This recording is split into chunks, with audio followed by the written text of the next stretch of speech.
بسم اللہ الرحمن الرحیم بسم اللہ الرحمن الرحیم ولدلالۃ الاجماع والمعقول۔ تیسری دلیل ہے، امر وجوب کے لیے آتا ہے، اس بات پر یہ تیسری دلیل ہے۔ پہلی دلیل تو وہی کہ نص سے ثابت ہے، دوسری دلیل یہ ہے کہ نص سے امر کے خلاف عمل کرنے والے جو ہے مستحق وعید بنتے ہیں۔ تیسری دلیل یہ ہے کہ اجماع اس بات پر دلالت کرتا ہے کہ امر وجوب کے لیے ہے۔ چوتھی دلیل یہ ہے کہ عقل دلالت کرتی ہے کہ اجماع کیا کہتے ہیں، امر وجوب کے لیے ہے۔ گویا کہ اس میں آج دو دلیلیں وہ پیش کریں گے۔ اجماع کیا ہے؟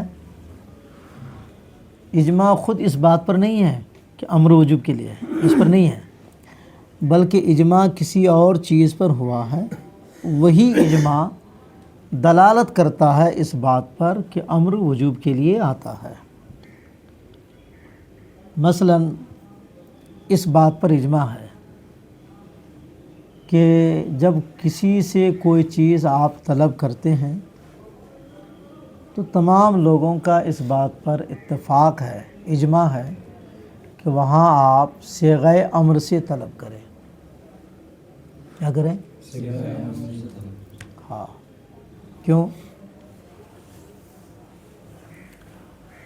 تو جب یہ اس بات پر اجماع ہے کہ کوئی چیز کسی سے طلب کرے تو صیغہ امر سے، جیسے بولتے ہیں نا پانی لاؤ، پانی لاؤ، بھئی تھوڑا وہ کتاب دے دو، بولتے ہیں نا، امر ہی تو ہے نا یہ، اگرچہ ساتھی ہی ہے تو بھئی ذرا وہ قلم پکڑا دو، بولتے ہیں نا، یہ سب امر ہی کے صیغے ہیں۔ تو تمام لوگوں کا اس بات پر اجماع ہے کہ کسی سے جب کوئی چیز آپ طلب کریں گے تو امر کے صیغے سے طلب کریں، ہے نا۔ اور طلب کا معنی ایک ندوب بھی ہے، طلب کا ایک معنی واجب بھی ہے، لیکن دیکھنا یہ ہے کہ اس میں کامل کون ہے؟ کامل تو کامل ہے وجوب۔ کامل کون ہے؟ جو کوئی چیز مطلق بولی جاتی ہے اور اس کے متعدد افراد ہو تو مطلق بولنے سے اس کا فرد کامل مراد لیا جاتا ہے۔ کیا مراد لیا جاتا ہے؟ اس لیے جب کتابوں میں مکروہ لکھا ہوا رہتا ہے، کیا لکھا ہوا رہتا ہے؟ اس میں یہ صراحت نہیں ہوتی ہے تنزیہ کی تحریمی ہے تو وہاں مکروہ تحریمی لیتے ہیں۔ کیوں لیتے ہیں؟ اسی لیے کہ لفظ مکروہ مطلق بولا گیا اور اس کے دو فرد ہیں، ایک تحریمی ایک تنزی، ایک کامل ایک ناقص۔ اور جب کوئی چیز مطلق بولی جاتی ہے تو اس سے مراد اس کا فرد کامل لیا جاتا ہے۔ کیا لیا جاتا ہے؟ تو یہاں بھی اجماع اس بات پر ہے کہ جب کوئی چیز کسی سے طلب کریں گے تو صیغہ امر سے طلب کریں گے، اور طلب میں جو کامل طلب ہے وہ وجوب والا ہے۔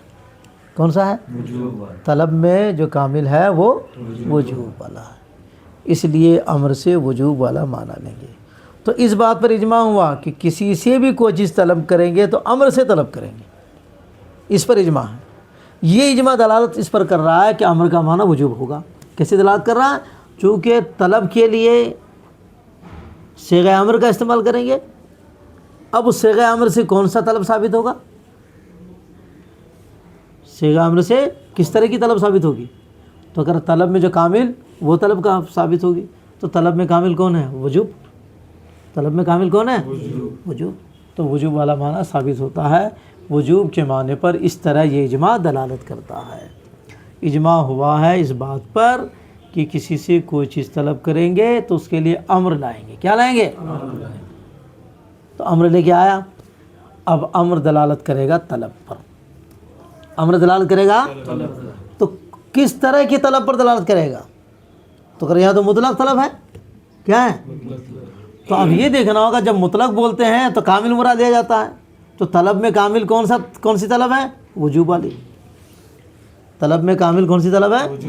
تو امر سے مراد وجوب والی طلب لی جائے گی۔ اس طرح آئی سمجھ میں؟ دیکھ پہلے ترکیب پڑھو۔ عطف علی ما قبلہ، اس کا عطف اس کے ما قبل پر ہے، ما قبل ہے نا ادھر، ولانتفاء الخیرۃ، وفی بعض النسخ، اور بعض نسخے میں ہے وقضا دلالت الاجماع والمعقول، اس طرح لے دلالتی نہیں ہے بلکہ بعض کتابوں میں کیا لکھا نسخوں میں وقضا دلالت الاجماع والمعقول، یعنی اسی طرح اجماع اور معقول کی دلالت، یعنی اجماع اور معقول، یعنی اجماع اور عقل دلالت کرتے ہیں یہ دونوں اس بات پر کہ امر کا معنی حقیقی معنی جو ہے وجوب ہے، کیا ہے حقیقی یہ ہے کہ مجاز ہے وہ تو آگے بتائیں گے کہ امر کا معنی کیا ہے وجوب ہے۔ اس طرح قضا دلالت الاجماع والمعقول ید اللان علیہ، اس طرح عبارت آئی کہیں، تو اگر یہ عبارت مانیں گے تو پھر یہ دونوں مستقل جملے ہو جائیں گے، کیا ہو جائیں گے فحینئذ جملۃ مستقلۃ، اس وقت یہ مستقل جملہ ہوگا معطوفۃ علی مضمون سابقہ، جو ما قبل کے مضمون پر اس کا عطف ہوگا۔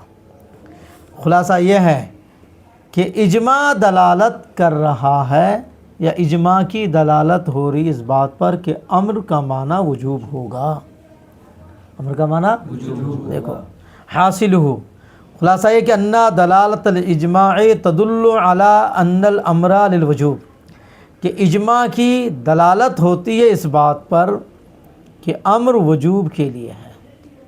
کیسے اجماع دلالت کر رہا ہے؟ سنو، اس طرح کہ تمام لوگوں کا اس بات پر اجماع ہے کہ جب کسی سے کوئی چیز طلب کریں گے تو وہ امر کا صیغہ استعمال کریں گے، اس پر اجماع ہے سب کا۔ لِأَنَّهُمْ أَجْمَعُوا، اس لیے کہ تمام لوگوں نے اجماع کیا ہے اس بات پر کہ ان کل من اراد ان یطلب فعلا من احد، کہ ہر وہ بندہ جو ارادہ کرے کوئی فعل طلب کرنے کا کسی سے، تو لا یطلب الا بلفظ الامر، تو وہ طلب نہیں کرے گا مگر لفظ امر سے، لفظ امری سے طلب کرے گا، اس پر اجماع ہو گیا۔ تو گویا کہ اب طلب کرنے کے لیے کیا استعمال کیا جا رہا ہے؟ امر۔ اب امر طلب کرنے کے لیے استعمال کیا جا رہا ہے تو امر کی دلالت کس طلب پر ہوگی؟ تو اگر امر طلب کے لیے، طلب تو مطلق ہے یہاں، تو پھر کون سی طلب لیں گے؟ تو کہہ رہا کامل لیں گے، کیا لیں گے؟ جب مطلب بولا جاتا ہے تو کامل فرض مراد دیا جاتا ہے تو کامل لیں گے، تو طلب میں کامل کون سا ہے؟ وجوب والا۔ والکمال فی الطلب هو الوجوب، اور طلب میں جو کامل ہے وہ وجوب والی طلب ہے۔ اس طرح یہ اجماع وجوب پر دلالت کرتا ہے۔ اجماع ہوا کہ طلب امر کے ذریعے ہوگا، تو جب امر ہی کے ذریعے ہوگا تو کون سی طلب مراد ہوگی امر سے؟ کا جو کامل ہے، تو کامل کون ہے؟ وجوب، تو امر کی دلالت وجوب پر ہوگی اس اجماع کی دلالت سے، سمجھ گئے؟ تو اصل کامل کیا ہے طلب میں؟ وجوب۔ اسی طرح یہ بھی اصل ہے کہ مشترک نہیں ہونا چاہیے، مشترک ہونا خلاف اصل ہے، مشترک ہونا، ہاں۔ والاصل نفی الاشتراک، اور اصل کیا ہے؟ مشترک نہ ہونا۔ تو طلب میں کامل وجوب، اور یہ بھی اصل ہے مشترک نہیں ہونا چاہیے، تو اس کا مطلب خالی وجوب ہوگا، اباحت نہیں ہوگی، ندب نہیں ہوگا۔ اور اصل ہے نفی اشتراک، فتعینہ، تب متعین ہو گیا کہ ان موجبہ الوجوب، کہ اس کا موجب صرف وجوب ہے، اس قاعدے سے وجوب ثابت ہوا، اور اشتراک والے قاعدے سے، اشتراک کی نفی والے قاعدے سے اباحت ختم، ندب ختم، تو خالی وجوب ہی تو رہ گیا، تو اس طرح خالی وجوب ہے۔ اب ایک سوال ہے کہ آپ یہ کہہ رہے ہو کہ اجماع کی دلالت ہو رہی ہے، یہ کیوں نہیں کہہ رہے ہو کہ امر وجوب کے لیے آتا ہے، اس بات پر اجماع ہے، یہ کیوں نہیں کہہ رہے ہیں؟ تو کہہ رہا وہ ہم کیسے کہہ سکتے ہیں؟ اجماع اس پر ہوا ہی نہیں ہے، تو اس پر اجماع، امر وجوب کے لیے آتا ہے، اس پر اجماع کہاں ہے؟ اس پر تو خود اختلاف کر رہے ہیں امام شافعی، اختلاف کر رہے ہیں نا، تو اجماع ہوتا تو اختلاف کرتے ہیں؟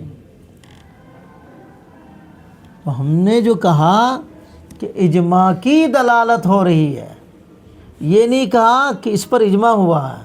یہ کیوں نہیں کہا؟ اس لیے کہ اجماع ہوا ہی نہیں ہے، تو کیسے کہیں گے؟ اس میں تو اختلاف ہے۔ اجماع کسی اور چیز پر ہوا تھا، وہی اجماع اس پر ہونے کی وجہ سے اس پر بھی دلالت ہو جا رہی ہے۔ تو گویا کہ یہ دلالت اجماع کو اگر نص کی منزل مانیں گے تو دلالت النص کی طرح ہو جائے گا۔ یہ کس کی طرح ہو جائے گا؟ نص کی طرح۔ وہی سوال تھا کہ آپ اجماع کی دلالت کر رہے ہو، یہ کیوں نہیں کہہ رہے ہو کہ اجماع ہوا ہے؟ تو جواب دے رہے کر وَإِنَّمَا قَالَ دَلَالَةُ الْإِجْمَاع، مصنف نے کہا کہ اجماع کی دلالت ہو رہی ہے۔ یہ کیوں کہا؟ لِأَنَّ نَفْسَ الْإِجْمَاعِ لَمْ يَنْعَقِدْ عَلَىٰ أَنَّ مَوْجَبَهُ الْوُجُوبِ، اس لیے کہ خود اجماع اس بات پر منعقد نہیں ہوا ہے کہ امر کا موجب وجوب ہی ہے، اس پر اجماع نہیں ہوا ہے۔ اس پر اجماع کیسے مانیں گے؟ یہ تو مختلف ہی ہے، لِأَنَّهُ مُخْتَلَفٌ فِيهِ، بلکہ اجماع کسی اور چیز پر ہوا تھا، وہی اجماع اس پر بھی دلالت کرا، اس لیے دلالت اجماع کہا۔ بل انما الاجماع علی شیء یدل علیہ، بلکہ اجماع کسی اور چیز پر ہے جو اس پر دلالت کر رہا ہے، وجود پر۔ آگے سمجھ میں؟ اسی طرح عقل بھی دلالت کرتی ہے کہ امر کا معنی وجوب ہونا چاہیے۔ کب کیسے؟ عقل سے دلالت ثابت کرنے کا مطلب قیاس سے ثابت کرنا، عقل کی دلالت کرنے کا مطلب قیاس کی دلالت۔ کا عقل کیسے دلالت کر رہی ہے؟ کا دیکھو افعال میں سے ماضی ہے، حال ہے، مستقبل ہے نا۔ ماضی کا اپنا معنی ہے نا، ماضی کا اپنا معنی ہے نا، جو آئندہ زمانے میں ہوگا، گزرے ہوئے زمانے میں۔ حال موجودہ زمان، مستقبل، تو امر کا کوئی اپنا معنی ہونا چاہیے نہیں ہونا چاہیے؟ نہیں ہونا چاہیے؟ بے ایک صاحب کے 4 بیٹے ہیں، اللہ تعالیٰ نے ان کو کافی فارغ البال بنایا ہے، خوشحال ہے، مالی اعتبار سے وہ پوزیشن ان کی اچھی ہے۔ اب اس نے کیا کیا، 3 بیٹوں کو عالی شان مکان تعمیر کر کے دے دیا، ایک کو نہیں دے، اگر اس کو نہیں دیتا میں تو یہ انصاف کی بات ہوگی؟ کوئی بھی کہے نا بھائی ان کو کیا بگاڑا اس نے جس کو نہیں دیا؟ کہا نہیں کچھ تو نہیں بگاڑا، لیکن میں نہیں دیتا اس کو، میں 3 ہی کو دوں گا۔ کا چوتھا بیٹا نہیں ہے، کا بیٹا تو ہے، محبت نہیں کر، محبت بھی ہے، پھر دے کیوں نہیں رہا؟ تو یہ بات خلاف عقل ہے کہ کوئی پریشانی نہ ہو پھر بھی محبت بھی ہے، بیٹا بھی مان رہا اس کو، تو 3 کو مکان بنا کے دے رہے ہو، ایک کو نہیں دے رہے ہو، یہ بات عقل کے خلاف ہے، سمجھ بوجھ کے خلاف ہے نا۔ لہذا چوتھے کا بھی اپنا مکان ہونا چاہیے۔ تو کہہ رہا ہے کہ ماضی کا اپنا معنی، حال کا اپنا معنی، مستقبل کا اپنا معنی، یہ امر بیچارہ کیوں محروم رہے گا؟ اس کا بھی کوئی معنی ہونا چاہیے، اس کا بھی تو ڈھونڈ ڈانٹ کے کرا وہی معنی وجوب۔ اس میں طلب والا معنی پہ جا رہا ہے، طلب میں کامل وجوب ہے تو کرو وجوب اس کا ہونا چاہیے۔ تو عقل بھی بتا رہی کہ اس کا معنی اپنا ہونا چاہیے، تو اپنا کون سا لیں گے؟ تو کرو وجوب والا، کیوں؟ چونکہ یہ طلب پر دلالت کرتا ہے، اور طلب میں کامل کیا ہے؟ وجوب، اس لیے وجوب والا ہوگا۔ ان کا بھی اپنا ہونا چاہیے۔ تو عقل بتا رہی ہے کہ اس کا معنی وجوب ہے۔ دیکھ وَكَذَا الدَّلِيلُ الْمَعْقُولُ يَدُلُّ عَلَىٰ أَنَّ الْأَمْرَ لِلْوُجُوبِ، اسی طرح عقلی دلیل دلالت کرتی ہے اس بات پر کہ امر وجوب کے لیے ہے۔ وہ کس طرح؟ سنو، وہ یہ کہ اَنَّ تَصَارِفَ الْأَفْعَالِ كُلِّهَا، کہ تمام گردان والے جو افعال ہیں جیسے ماضی، مستقبل، حال، دال علی معنی مخصوص، سب کے سب دلالت کرتے ہیں معنی مخصوص پر، ماضی کا اپنا معنی، حال کا اپنا۔ فَيَنبَغِي أَن يَكُونَ الْأَمْرُ كَذَلِكَ دَالًّا عَلَى الْمَعْنَى الْوُجُوبِ، تو ضروری ہے کہ امر بھی اسی طرح دلالت کرے معنی وجوب پر۔ معنی وجوب پر کیوں دلالت کرے گا؟ مطلب امر دلالت کر رہا طلب پر نا، تو اس کا اپنا معنی ہونا چاہیے نا، فکس والا۔ تو جب طلب پر دلالت کرے گا تو طلب میں کامل کیا ہے؟ وجوب، وجوب دلالت کرے گا۔ اب کوئی اعتراض کرے گا، ری یہ جو معنی آپ ثابت کر رہے ہو، ماضی کا یہ معنی ہے، حال کا یہ تو لغوی معنی ہے، کیا ہے؟ اب امر کا یہ معنی ثابت، تو یہ بھی لغوی معنی ہوا۔ تو قیاس کے ذریعے لغوی معنی ثابت کیا جاتا ہے، قیاس کے ذریعے حکم شرع ثابت کیا جاتا ہے۔ کس کے ذریعے؟ کیا ثابت کیا تھا؟ قیاس حکم شرع کے لیے حجت ہے، لغوی معنی کے لیے حجت نہیں ہے۔ جیسے کہ شراب کو شراب کیوں کہتے ہیں؟ کہ اس لیے کہ نشہ آتا ہے، تو جس میں بھی نشہ ہوگا اس کو شراب کہہ دیں گے۔ یہ تو لغوی معنی کے لیے علت نکالنا ہے، قیاس کے ذریعے لغوی معنی کو ثابت کرنا ہے، یہ ایسا نہیں ہوتا۔ سمجھے؟ تو یہ جو آپ کہہ رہے ہو کہ ماضی کا اپنا معنی، حال کا اپنا معنی، مستقبل کا اپنا معنی، تو اس کا بھی معنی ہوگا، تو یہ تو لغوی بات ہوئی، تو قیاس کے ذریعے لغوی چیز ثابت ہوتی ہے۔ یہ لغوی چیز کیسے ثابت کر رہے ہیں آپ؟ یہ ہے سوال۔ تو جواب دے رہے کہ نہیں، لغوی معنی نہیں ثابت کر رہے ہیں، یہ لغوی معنی، ہاں یہ لغوی معنی نہیں ہے، سمجھ گئے؟ بلکہ ہم یہ ثابت کر رہے ہیں کہ قاعدہ قانون کے حساب سے یہ ہے کہ اصل یہ ہے کہ مشترک نہ ہو۔ کیا ہے؟ اصل یہی ہے، مشترک نہ ہو۔ اب اگر امر کا معنی بھی انہی میں سے تینوں میں سے کوئی ایک لے لیں گے آپ، تو مشترک ہو جائے گا نا؟ کیا ہو جائے گا؟ مشترک ہو جائے گا۔ تو اس لیے کہہ رہا ہے کہ قاعدہ قانون کے حساب سے یہ ہے کہ مشترک نہ ہو، یعنی ہر ایک کا اپنا اپنا ہو، ہر ایک کا ہاں۔ اب اگر کرے کہ بھائی یہ بڑا بیٹا کا یہ مکان، دوسرے کا یہ مکان، اور تیسرا کا یہ تم دونوں مل کے، کہا کہ یہ غلط ہو جائے گا، یہ کیا غلط ہو جائے گا، ہاں۔ تو یہ لغوی معنی کو ثابت نہیں کیا جا رہا۔ کرب لیسا ھذا لاثبات اللغت بالقیاس، یہ لغت کو ثابت کرنا نہیں ہے قیاس کے ذریعے، بل اس بات کون الاصل عدم الاشتراک، بلکہ یہ ثابت کرنا ہے کہ اصل مشترک نہ ہونا ہے۔ سمجھ گیا؟ یہ ہے دلیل عقلی۔ بعض لوگوں نے کہا کہ نہیں، دلیل عقلی دوسری ہے، وہ کیا ہے؟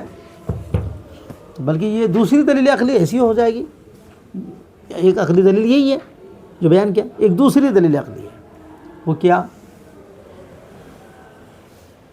اگر باپ اپنے بیٹا کو کوئی کام کرنے کے لیے کہے، باپ اپنے بیٹے کو کام کے لیے، اب بیٹا اگر کہتا میں نہیں کرتا، تو باپ ناراض ہوگا کہ نہیں ہوگا؟ جی کہ خوش ہوگا؟ ناراض، اور آگے بڑھو، آقا ہے، کیا ہے؟ آقا، اپنے غلام کو کہہ رہا ہے کہ فلاں کام کرو، تو اگر وہ غلام کام نہیں کرے گا تو آقا خوش ہوگا؟ سزا دیتا ہے۔ سزا کیوں دیتا ہے بھائی؟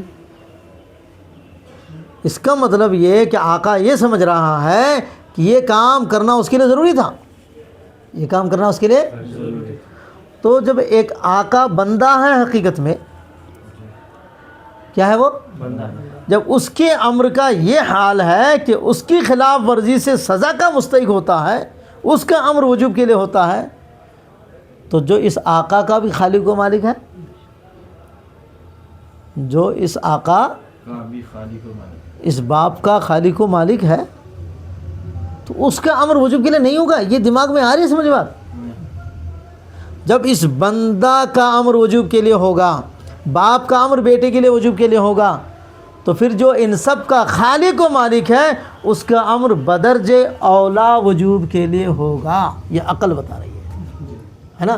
یہ دوسری عقل دلیل۔ دیکھو، وقیلا کہا گیا ہے کہ المعقول عقلی دلیل یہ ہے کہ وَأَنَّ السَّيِّدَ إِذَا أَمَرَ غُلَامَهُ بِفِعْلٍ، کہ آقا جب اپنے غلام کو کسی کام کا حکم دے، وَلَمْ يَفْعَلْ، اب وہ غلام نہ کرے، تو استحق العقاب، وہ سزا کا مستحق ہوگا۔ اب اگر اس کو سزا دے، میں کیوں مارا؟ ارے اس کو کوئی بھی کام بتاتا ہوں نہیں سنتا، کہا ٹھیک ہے، لگا کیا کہے گا؟ مار کھانے کا کام ہی کیا ہے وہ، بولے گا نہیں بولے گا؟ ہاں۔ تو فلو لم یکون الامر للوجوب، تو اگر امر وجوب کے لیے نہیں ہوتا تو کہے کو سزا کا مستحق بن رہا ہے غلام جی؟ تو فلو لم یکون الامر للوجوب، اگر امر وجوب کے لیے نہیں ہوتا، لما استحق ذالک، تو سزا کا مستحق نہیں ہوتا۔ سمجھ میں آ رہی ہے؟ وقد نقل فی بیان النصوص والمعقول وجہ آخر، تو پتہ چلا کہ امر وجوب کے لیے ہوتا ہے۔ جب آقا کا امر وجوب کے لیے ہوتا ہے تو خالق و مالک کا امر بدرجہ اولا وجوب کے لیے ہوگا۔ آئی سمجھ میں؟ وقد نقلا سے کل